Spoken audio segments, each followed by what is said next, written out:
Olá, pessoal. O nosso foco dessa nova unidade de produção textual, ele não é estudar a gramática a fundo. A gente não vai definir o que é um verbo, o que é um substantivo, etc. O foco aqui é melhorar a escrita de vocês e a maneira que vocês se expressam através de dicas práticas. A gente vai ver, por exemplo, qual que é a diferença do mais e do mas, do onde, aonde, como que eu posso me expressar melhor, que tipo de palavras que eu tenho que usar em determinadas situações, como é que eu posso substituir palavras, como é que eu posso amarrar ideias. Então o negócio aqui vai ser bem prático.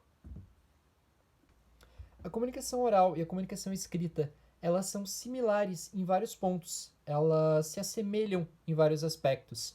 Toda aquela questão que nós vimos dos elementos da comunicação oral, elas vão aparecer novamente aqui na comunicação escrita, só que de uma maneira um pouquinho diferente. A nossa questão do receptor e do emissor, onde eu tinha o emissor como a pessoa que estava falando e o receptor como a pessoa que estava ouvindo, ela vai ser muito parecida na comunicação textual, onde o meu emissor é a pessoa que escreveu e o receptor é justamente a pessoa que leu. Há muito tempo atrás, a comunicação oral ela era muito mais dinâmica do que a comunicação escrita, porque eu tinha um tempo de resposta muito mais rápido. Imaginem que os avós de vocês, ou os bisavós de vocês, ou às vezes até os pais de vocês, eles tinham que mandar cartas e eles não eram respondidos tão rapidamente. Então a comunicação escrita não era algo tão dinâmico. Hoje em dia, como nós temos o advento da tecnologia, WhatsApp, Facebook, Twitter, Instagram, a gente consegue trocar mensagens muito rapidamente. A pessoa leu, respondeu, a pessoa mandou, olhou, respondeu. Então a comunicação escrita, ela virou algo muito mais dinâmico, tão dinâmico quanto a comunicação oral. Quando eu falo sobre mensagem em canal dentro da comunicação escrita, eu estou falando justamente sobre o texto que foi escrito e aonde que aquele texto foi lido.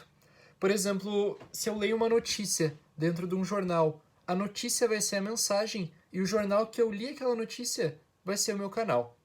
Hoje em dia, com a facilidade das tecnologias, eu tenho acesso a um número muito grande de canais, coisa que eu não tinha há muito tempo atrás. Só que essa questão da facilidade também é um problema, porque eu tenho acesso a muita informação e nem sempre são informações confiáveis. A facilidade de se publicar um texto hoje em dia, de se ter um canal para publicar um texto, ele não me dá tanta veracidade sobre aquele fato.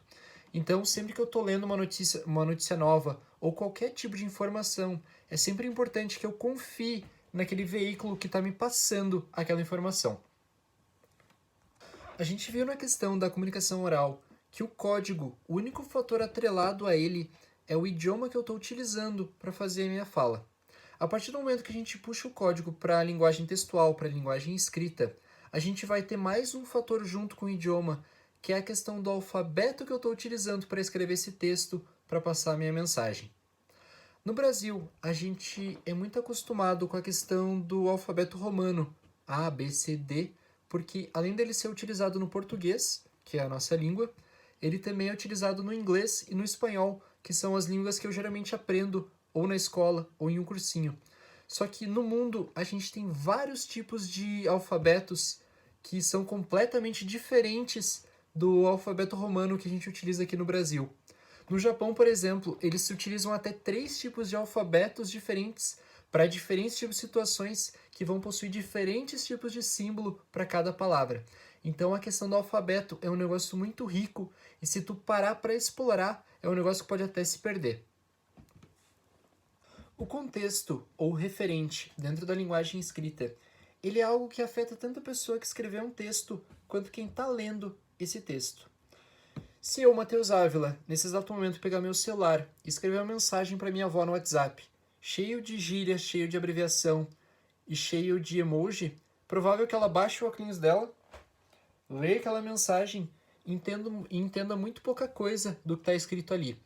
Porque o meu contexto e o da minha avó, eles são completamente diferentes. A gente foi criado em épocas diferentes, onde a linguagem não era a mesma, onde os costumes não eram os mesmos. É claro que nem toda pessoa de idade ela não vai entender esse tipo de recado.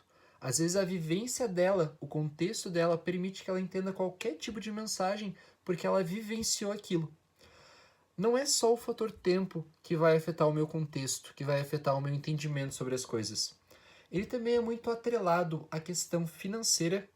Tem aquela música clássica do Zeca Pagodinho, onde ele fala sobre caviar, que ele fala: nunca vi, nem comi, eu só ouço falar.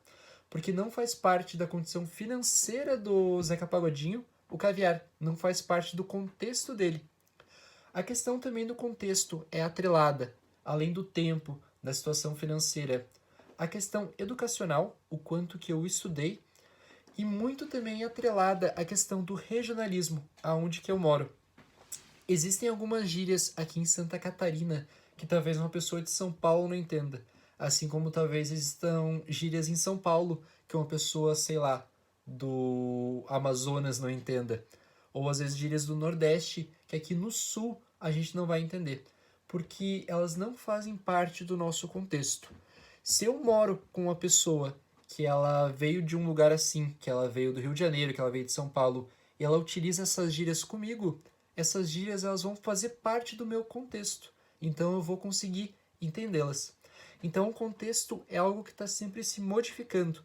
Não é porque eu nasci em um contexto, que eu moro nesse contexto, que eu vou ficar a vida inteira só entendendo aquilo. Eu sempre posso avançar, eu sempre posso adquirir contextos novos.